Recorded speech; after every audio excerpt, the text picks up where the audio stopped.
안녕하세요. 아는 재미, 알아가는 재미, 그리고 골라드는 재미까지 있는 자신만만 조경기술사 강사 김원숙입니다. 오늘 103강 우리가 잔디에 관한 내용을 하고 있죠. 앞서 이야기했던 것처럼 잔디는 난지형 그리고 한지형으로 나눠져 있고요. 앞에 생태적 특징에 관한 언급도 했고요. 그 다음에 용도에 따라서 관리 요구도에 관한 내용도 했더랬습니다. 그죠? 앞에 이제 사용이 많은 곳에 사용하는 어떠한 잔디의 종류를 했고, 그러면서 그 사용이 많은 곳에 잔디의 종류를 할 때 관리 요구도는 어떻다까지 했죠. 그죠? 자, 오늘은 우리가 병충해 종류하고 방제 앞에 가장 중요한 것은 예방이 중요하다라고 했습니다. 그죠? 앞에 예방은 결국은 습도라든지 물론 온도, 그리고 또 영양 상태, 그리고 영양분 자체에 정말에서 뭐 그 잎의 어떠한 그거라든지 아니면은 또 먹이 사슬이라는 것도 있으니까 그죠? 자 그래서 당분도 뭐 기본적으로 있을 수는 있겠죠. 그래서 먹이 사슬에 의한 경우도 또 있으니까 지각충이 들어가는 거죠. 그리고 일단은 우리가 이런 것에 어떠한 제일 먼저 생기는 것은 병이 먼저 생긴다고 그랬죠. 어떤 현상이 먼저 보이고, 그죠? 우리가 이런 걸 보고 우리가 병징이라고 그러죠. 병징이 있고, 그 다음에 표징이 있죠. 앞에 우리가 병충해 할 때 다 했더랬습니다. 병징이라는 것은 야 너 안색이 안 좋네 라고 아니면 눈에 뭐가 노랗네 이런 것은 뭔가 안쪽에 뭔가 있다라는 소리죠. 뭔가 병색이 좀 난다 라고 하는 것처럼 어떤 병징, 그래서 어떤 징후가 항상 보이게 돼 있죠. 그죠? 그 다음에 표징은 그 포자라든지 이런 것이 눈앞에 드러나는 거죠. 눈에 이제 이미 보이기 시작하는 거예요. 그리고 난 다음에 이게 나타나고 난 다음에는 이미 세약을 해 있다든지 문제가 생긴다는 거죠. 그래서 뭐 죽는다든지 아니면은 뒤에 이제 이런 것은 충이 발전하게 그러니까 충이 발전한다 아니고 침입을 하게 되는 거죠. 그죠? 침입을 하게 됩니다. 자, 이제는 침입을 하게 되기 때문에 우리가 사실 이제 예방을 해주는 것은 결국은 물리적인 것을 먼저 해줘야 되죠. 섭도 조절, 온도 조절은 어쩔 수 없고 우리가 뭐 실내라 하면은 모를까. 그래서 온도 조절은 어쩔 수 없고 영양 상태라든지 이런 걸 봐서 실제 이제 어떤 물리적인 방법을 먼저 예방을 하고 섭도 그래서 나무 같은 경우는 제가 가지치기를 해준다라든지 뭐 그런 걸 했었죠. 그죠? 물리적인 걸 하고 그 다음에 이제 또 물리적인 어떠한 방제 방법 그래서 우리가 습도를 조절하기 위해서는 가장 중요한 것은 배수가 잘 되는지 그 다음에 어떤 밀도가 너무 꽉 차 있지 않는지 라는 것을 우리가 조절을 먼저 해준다고 했습니다. 그리고 토양의 어떠한 문제 그래서 우리가 경운하는 경우도 있죠. 한번 엎어버린다는 거죠. 그죠? 아니면 위에 배토를 해준다든지 뭐 그런 방법도 있을 수 있고요. 그래서 여러 가지 어떠한 토양의 어떠한 성분을 바꿔주는 경향도 있습니다. 자, 그래서 이제 이런 것을 먼저 우리가 물리적인 방제라고 하고, 그 다음에 이제 좀 더 그 하면은 화학적인 방제까지 한다라고 그랬습니다. 자, 이제 그러면서 잔디의 병충해 종류 하면서 나오는 거죠. 자, 앞에, 사실 잔디 같은 경우는요, 충도 충이지만 나무 같은 경우는 충이 많은 어떤 이렇게 충이 먼저 침을 이렇게 생겼을 때 침입하는 경우가 많이 있는데 실제 우리가 잔디 같은 경우는 병이 먼저 생기는 어떤 징후가 딱 나타나는 거죠. 그래서 우리가 난지형과 그 다음에 한지형의 사실 병부터 나온 거죠. 그래서 병충해라는 것은 병해가 있고 충해가 있다라는 거죠. 그래서 두 개 다 합치 그래서 병과 충이 같이 동시에 일어나는 경우도 있고 그 다음에 주로 이제 병의 어떤 징후가 보였다가 그 다음에 충의 어떤 표징이 나타나게 되는 거죠. 그래서 우선 이제 병해부터 우리가 잔디는 먼저 물리적인 어떠한 예방이나 방제를 해주는 것이 어찌 보면은 가장 좋은 방법 중에 하나겠죠. 그래서 여기에 보면 난지형 왜 여기 있는 것은요 주로 대표적인 거예요. 물론 더 많은 것도 있습니다. 근데 저는 지금 대표적인 것만 해놨으니까. 그래서 병의 앞에 지금 온도로 생기는 거, 그죠? 그래서 우리가 고온성병, 그 다음에 저온성병이라고 그러죠. 병에는 고온성과 저온성이 있는데 이 고온성과 저온성은 난지형과 그 다음에 한지형에 따라서 다르게 나타나는 거죠. 그죠? 그래서 이제 기본적으로 우리가 난지형 같은 경우는 고온성병일 때는 라지패치라든지 녹병이라는 단어를 써고요. 저온성병일 때는 앞에 뭐죠? 스프링 데드 스팟이란 충고병이라고 하죠. 그죠? 봄에 데드 스팟 이 뭐라고 그러죠? 스팟 점처럼 나타나는데 어떤 죽음 점. 우리가 얼굴에 이렇게 검은 반점 같은 경우는 저성 어떤 점이라고 하는 거하고 똑같은 말이 아닌가. 그래서 저온성병은 스프링 데드 스팟이라는 단어를 썼고요. 그 다음에 한지형도 우리가 고온성과 저온성으로 나눠졌죠. 그래서 고온성은 브라운 패치라는 단어를 썼고요. 잎에 역부병이라는 말도 있습니다. 그죠? 그래서 브라운 패치. 그래서 그 다음에 면부병, 그리고 그 다음에 달라스팟이라고 이제 나오는 단어들. 그 다음에 저온성병도 있습니다. 그래서 이렇게 주로 이제 온도에 의해서 거기다가 온도만이 아니고 사실은 습도에 의해서도 사실 병이 생기는 거죠. 그래서 주로 잔디는 병해에 관한 내용입니다. 온도가 아무래도 높으면은 습도까지 차니까, 그죠? 그래서 이제 고온성 라지패치의 대표적인 게 여기 나오네요. 마침 15도에서 30도. 고온 다습이라는 말을 쓰고 있죠. 그래서 온도와 습도에 따라서 이렇게 병이 생기는 거죠.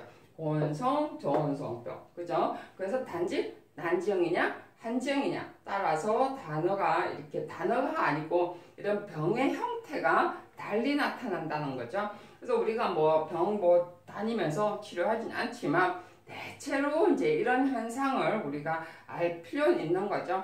우리가 앞에 저는 그런 이야기는 안 했는데 수목도 마찬가지죠. 수목도 우리가 온도, 습도, 영양분, 당분, 앞에 영양분은 여기도 나오는 것처럼 우리가 질소가 과다하다든지 이인이 많다라든지 주로 질소 때문이죠. 질소의 어떤 성분이 많아서 문제가 생기는 경우. 이것도 영양분이죠. 앞에 영양분인데 말 그대로 너무 비료를 많이 줘도 문제가 생기는 거죠. 그죠? 영양분의 어떠한 상태가 과다해서 생기는 경우. 그래서 어느 하나의 부분만 없애주면 돼요. 그래서 저는 온도가 없어질 수는 없으니까 고온이 올랐는데 어떻게 할 수는 없잖아요. 그죠? 근데 그러려면은 습도를 없애주는 방법이 있을 수 있고, 그 다음에 영양분이 과다한 부분들을 같이 이제 영양분보다는 습도하고의 관계니까 실제로는. 그래서 우리가 이렇게 고온 다습에 의해서 생기는 거. 주로 봄철 건조기 때도 발생 많이 하는 거. 봄철 같은 경우는 밤낮의 어떤 기온의 차이가 많이 생기잖아요. 그렇기 때문에 어떠한 습도가 이설이라든지 이런 것에 의해서 생기는 건조기라기보다는 밤낮의 어떠한 차 때문에 생기는 경우. 그래서 스프링 데드 아까처럼 스팟이라는 단어. 그래서 주로 생기는 어떤 잔디가 있죠. 조에시아 버뮤다라든지 이런 것 같은 경우는 우리가 저온성병에 많이 걸린다라든지. 그 다음에 녹병도 사실 시험에 많이 나오는 것은 녹병도 굉장히 잘 나오는 것 중에, 물론 녹병을 써라라고 나오진 않습니다. 근데 우리가 녹병이 현장에 가보면요, 실제로 녹병에 있는 경우가 생각보다 많이 있더라는 거죠. 그래서 연노란색 반점, 정말서 영양결핍이, 이때는 과다가 아니고 영양결핍인데 주로 잔디에 영양분을 잘 안 줬을 때, 잘 관리를 안 할 때가 굉장히 많잖아요. 그래서 아니면은 잔디가 너무 조밀해서 우리가 비탈면 같은 경우에 많이 생기는 어떤 현상이죠. 그죠? 그래서 뭐 황화현상하고는 조금 더 달리 보여요. 실제로 황화현상은 어떤 계절에 가을에 이렇게 겨울철에 들어서 보이는 건데 이거는 여름철에도 이렇게 누렇게 떠 있다든지 이런 것은 주로 이제 녹병의 어떠한 형태겠죠. 그 다음에 이제 한지형 같은 경우는 브라운 패치래 가지고 이제 이거는 주로 영양분이에요. 그죠? 결국은 어디예요? 섭도, 온도, 영양이죠. 그죠? 자, 그래서 쭉 이제 그런 형태의 여러분들이 브라운 패치는 뭐 갈색이었더라, 뭐 이렇게 퍼져 있는 듯한 느낌, 뭐 이런 거겠죠. 그죠? 황갈색 명반이라든지, 뭐 경계 지점에 테두리 검은 띠, 뭐 이런 것은 기본적으로 여러분들이 한번 읽어보시고, 실제로 우리가 잔디 뭐 문제가 생겼다 이러면, 이거 뭐 때문이지? 해서 봤을 때 섭도, 온도 봐놓고, 그 다음에 가장 먼저 보는 것은 이거예요.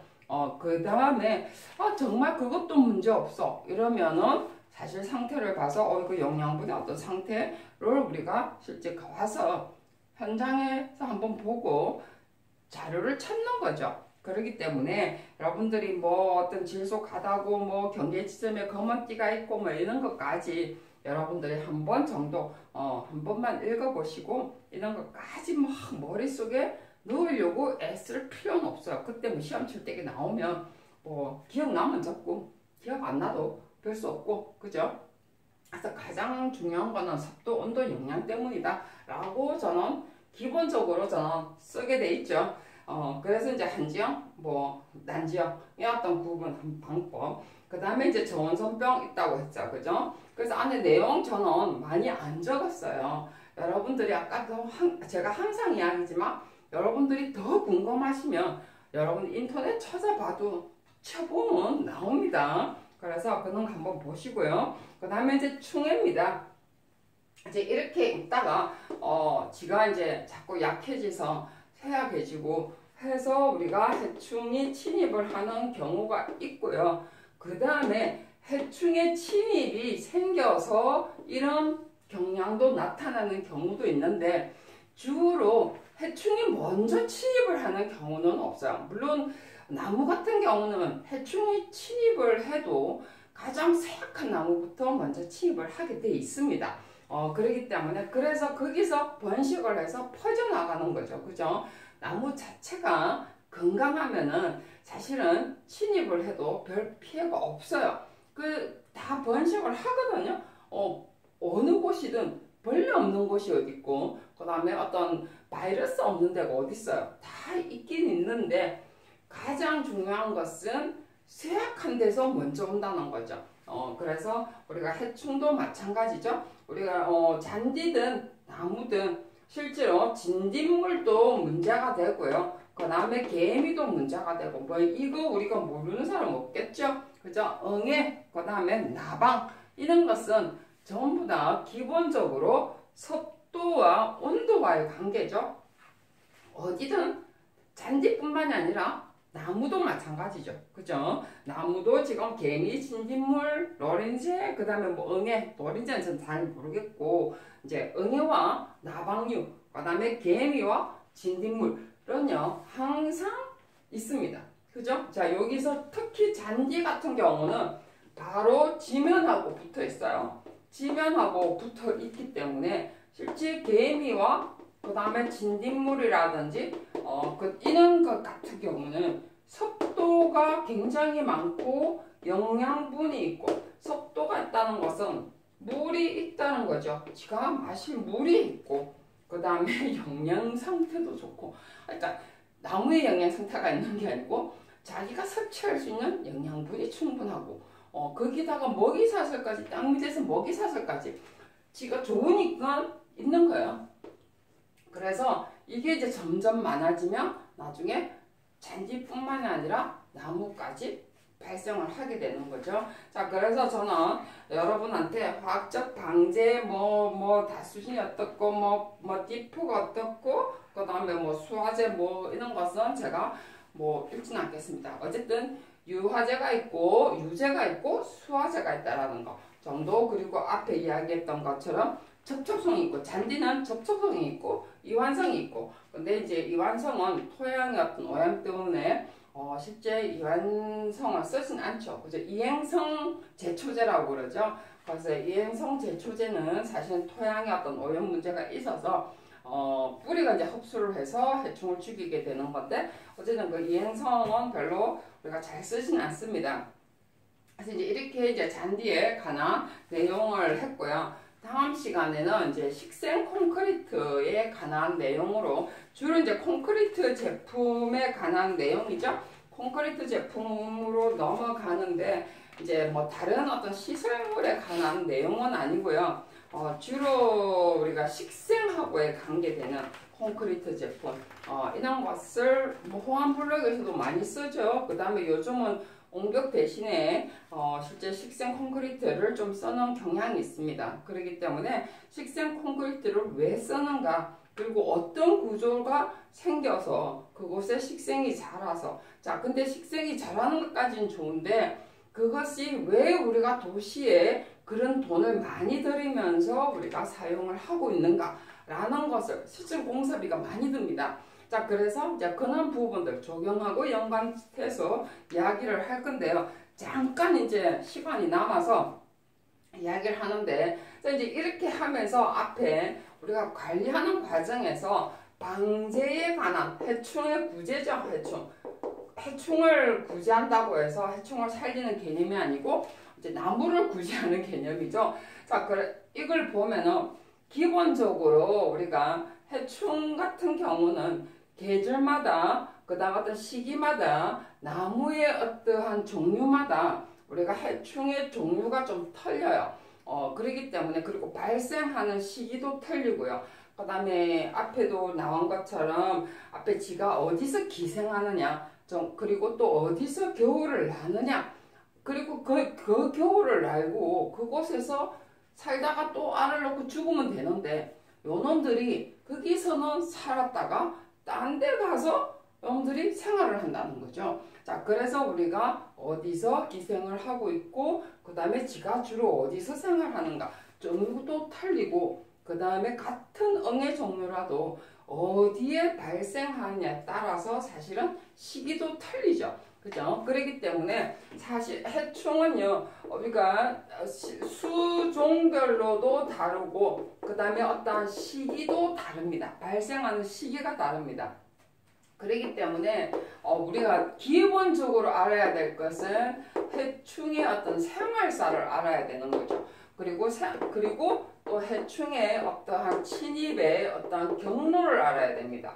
어떤 생활사를 가지고 있고, 정말서 지가 살고, 그 다음에 성충, 정말서 애벌레에서, 알에서 애벌레로 어디에서 뭘 먹고 있다가 성충이 돼서, 성충 때는 못 잡아요.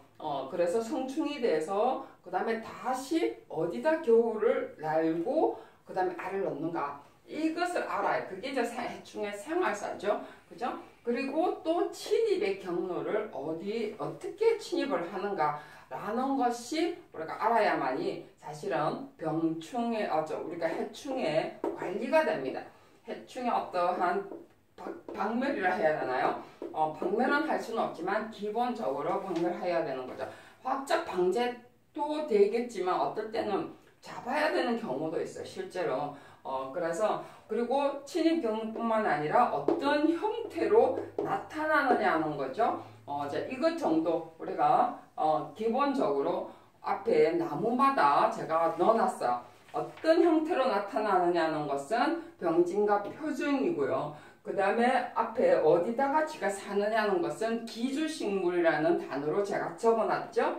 그 다음에 병충의 어떤 시기라든지 이런 것은 애벌레 과정을 제가 넣어놨습니다. 그래서 그 시기별로 기본적으로 우리가 알아야 될 거, 그죠? 정말에서 태어나서 여기 조금 그림을 그려보면요, 물론 이제 다 털린다고 했어요, 그죠? 그래서 봄, 여름, 가을, 겨울 동안에 해충의 어떤 관리의 어떤 구조, 관리의 어떤 방법들, 여기다가 어떤 수종의 내용들 적고, 그 다음에 하는 관리의 방법, 그 다음에 해충이 어떤 경로로 걸치고, 이때 주된 우리가 수종을 적었으면 이때 해충의 종류는 어떤 종류고, 그래서 우리가 말 그대로 약은 어떤 약을 친다는 아니지만 기본적으로 어디에 어떻게 치는가는 우리가 이렇게 표를 그려보면은요, 언제 우리가 말 그대로 해충의 어떤 약을 칠 것인가는 사실 나옵니다. 최소한 그것까지 여러분들이 만들어 놓으셔야 된다. 이런 환을 만들어 놓으셔야만이 여러분들이 유지 관리하는 방법의 어떠한 공부가 된다는 거죠. 제가 뭐 그거를 뭐 일일이 뭐 언제든 무슨 해충은 어디다 언제 나오고요, 뭐 어떤 형태로 나오고요, 일일이 다 설명을 할 수는 없죠, 그죠? 자, 그런 것은 여러분이 해야 될 일이라는 거죠. 자, 그리고 우리는 말 그대로 해충을 치는 사람은 아니에요. 그것을 관리하고 이렇게 지도를 해줘야 되고, 그 다음에 수종을 봤을 때 주로 어떤 해충을 피해를 입는다라는 것 정도를 알기 위해서 이런 걸 기본적으로 해야 된다는 거죠. 그죠? 자, 이제 기술자 공부 다 끝나고 나면요, 잊어버려도 돼요. 합격하고 나면 잊어버려도 되고, 시험 치고 나면 또 잊어버려도 돼요. 다 그런 공부하는 과정에서 내가 머릿속에서 저절로 자꾸 들어가게 된다는 거죠. 그래서 그런 것까지 여러분이 합격할 때까지 또 하고 또 정리하고 또 다시 또 뭉쳐서 다시 정리하고, 그런 과정을 여러분 합격할 때까지 걸쳐야 됩니다. 한번 해놓고 정리해놓고 끝 해가지고 합격된다면은 누가 기술서 공부를 안 하겠습니까? 그죠? 특히 적용기술사 공부는요, 그런 부분들이 생각보다 어렵다는 사실이죠. 자, 그래서 다음 시간에는 오늘은 여기까지 해서 끝내고요. 다음 시간에는 식생 콘크리트로 넘어가도록 하겠습니다. 수고하셨습니다.